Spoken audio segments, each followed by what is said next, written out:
What is up, guys? It's the Sound Alchemist, and I'm here with... One. I just spit a little. That's alright, because you got that Nurgle shirt. But anyway, today we're back at it to answer your questions in another episode of For the Greater... This is a video series where we answer the questions left by you, the viewer. If you have a question for us, comment down below. Put a question in front of your question, because we get to those questions first. This question comes from Robert Has Downs Jr. He asks, do you think Nergal tends his whole garden by himself, or do you think he has to hire some day workers? If so, my Tío Chuy needs some work. I don't think your Tío Chuy would appreciate working for Nergal, unless he likes like pus coming out of his eyes and lesions all over his ankles and knees. Anyways, So Nergal's garden in the warp, so the realm of Nergal, is alive, and it's like the rainforest, or it's like any type of ecosystem that's self-sufficient. It gardens itself, or it keeps itself. Check out our 40 facts on the Garden of Nergal. The best example is like, I think there are these flowers that when they bloom like heads that are screaming, and then the screaming heads explode, and then the pollen that's released gets caught on the flies, and then the flies carry that pollen and get eaten by like this type of Nurgle bird thing that ends up pooping the fertilized pollen back into Nurgle's garden, and then they just keep growing. So it's like the circle of life type thing. Yeah. Think Lion King, just Nurgle's garden. Yeah. Now that's not to say that there isn't people who tend to the garden.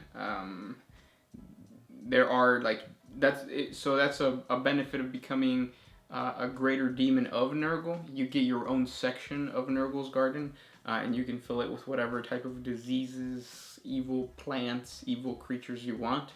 So yeah. Mm-hmm. Good question though. Oh, and also Isha's in Nurgle's garden too. Yep. So if your Tío Chuy finds her, hey, he wins the golden egg. DeFool06.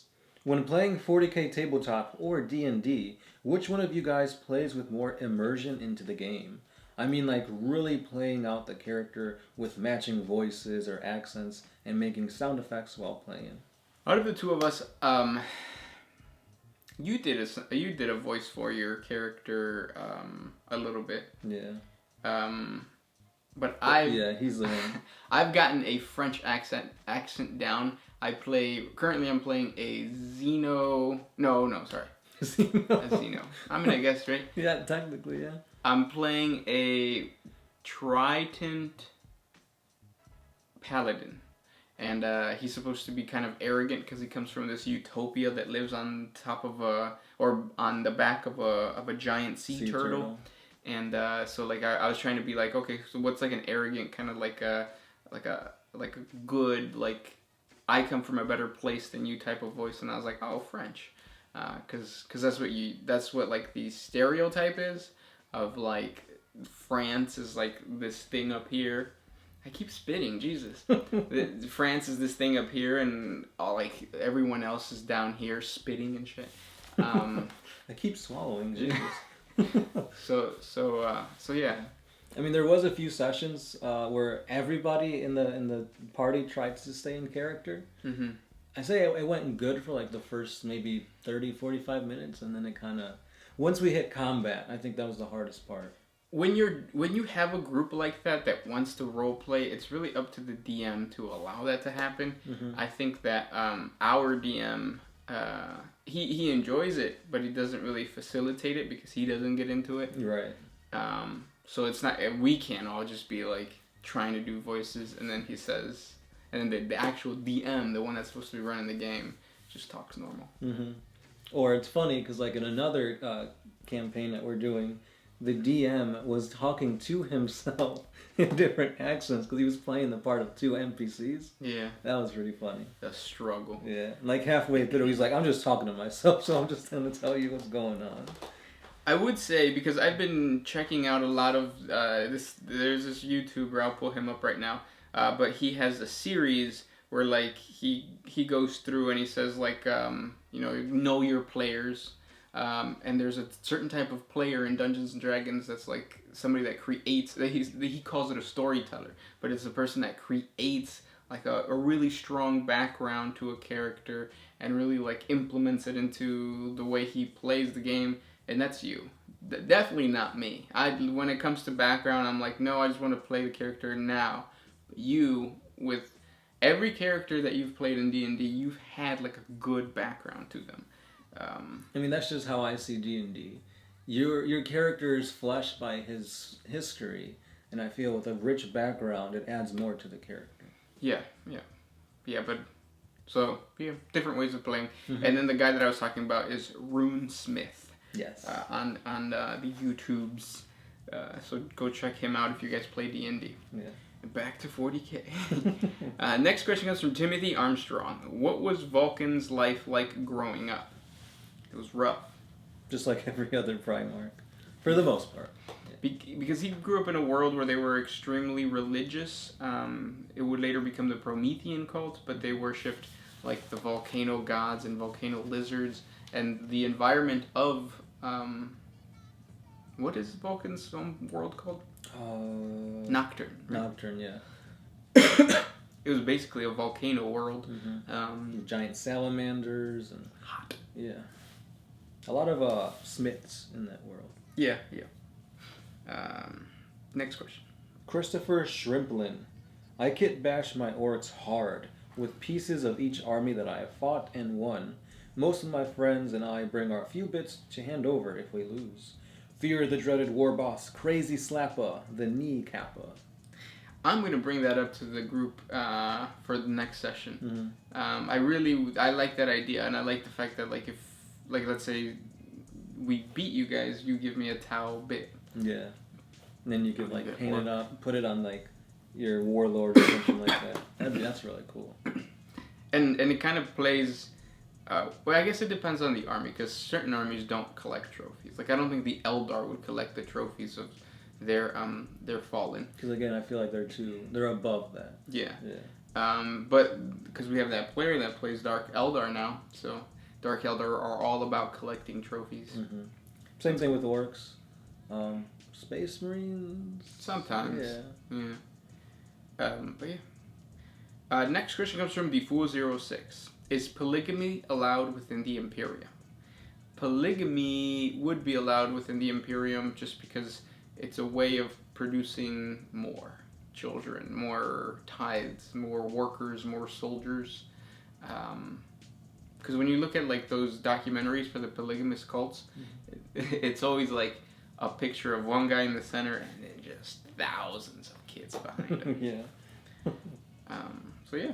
Yeah, it's pretty much they're trying to do what was it Attila the Hun did, where he was just like pillaging and raping and like, and I think they said like almost all the people can trace their origins. Oh, you're talking about Genghis Khan. Genghis Khan, there Genghis you go. Khan, yeah. He had wives all over the place. Mm-hmm. Next question. The Mandela bird. What do you think would have to be necessary in order for the Imperium to start advancing their age technology? A whole new mindset.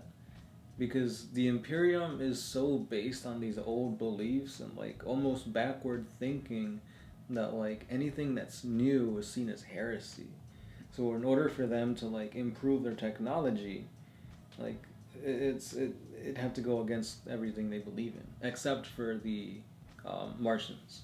Like the AdMech and all that stuff. They're trying to progress. But like the Imperium themselves, they're stuck in this like backwards thinking almost.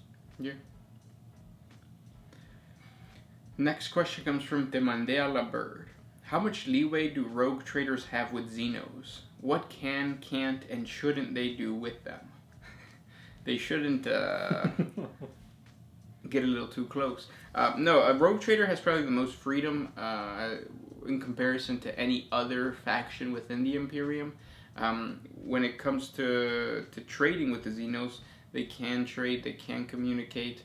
They just cannot be spotted by the Inquisition or spotted by like a higher power that will report them to the Inquisition. Because they will be destroyed.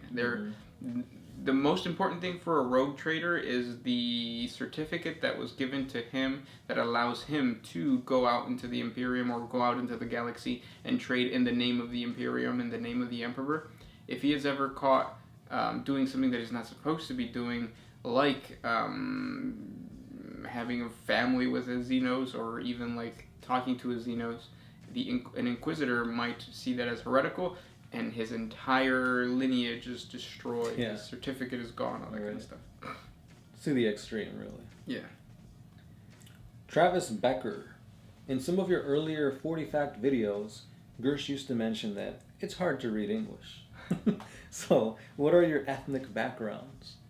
Well, I think for the both of us, English was not our first language. It was not. Spanish was our first language. Mm-hmm. Yeah, I remember being thrown into kindergarten with very few words that I knew in English, but through Sesame Street and just trying to figure out and trying to talk to other people, you kind of pick up things, and that's how I learned, at least. Yeah, and growing up, I was never really good at like things that had to do with writing or reading. It was never something that drew my attention. I was better at math. I was better at science.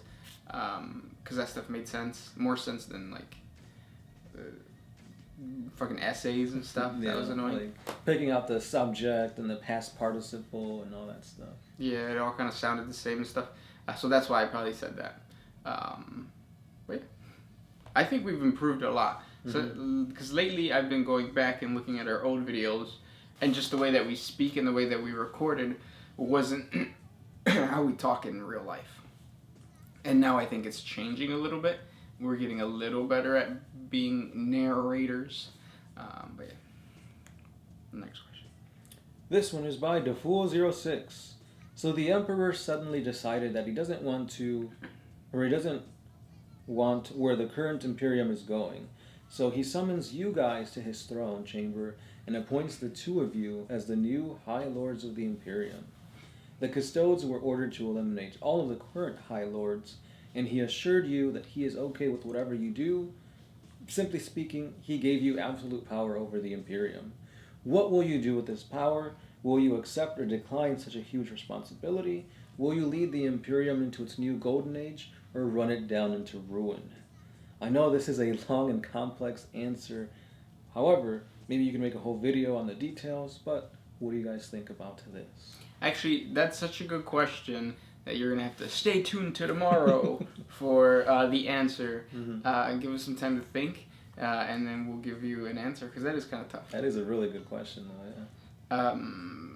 yeah. Next question comes from... Stay tuned for tomorrow. Yeah. Next question comes from Robbie. He asks, should there be Mexican-themed Space Marines? Yes, there kind of already is. Which ones? They're called the Space Jaguars, I think it is. Oh, they're like Aztec themed? Yeah, and there's so much like badass artwork of like Mesoamerican themes mixed in with the Space Marines, and they're a perfect fit because in Warhammer 40K, or a Space Marine, they are angels of death. The skull is like a big like icon, and then the eagle as well, and then within like the Mesoamerican art and like the damn, my throat. Mexican culture, it's like the eagle. It's on our flag, and also the skulls. Right. So it's like perfect fit. Check out our 40 facts on the Space Jaguars, and yeah. But they should have one where it's like all stereotypes. Sombrero wearing Space Marines, firing chalupa bolters. Chalupa bolters, yeah. With little Chihuahua warhounds. And tacos. Yeah, you can't have the taco. And those were the questions for today. If you guys have more questions for us, comment down below. And stay tuned for that answer to that question tomorrow, maybe. For sure, maybe. This is Gershwan. The Sound Alchemist, and we are out.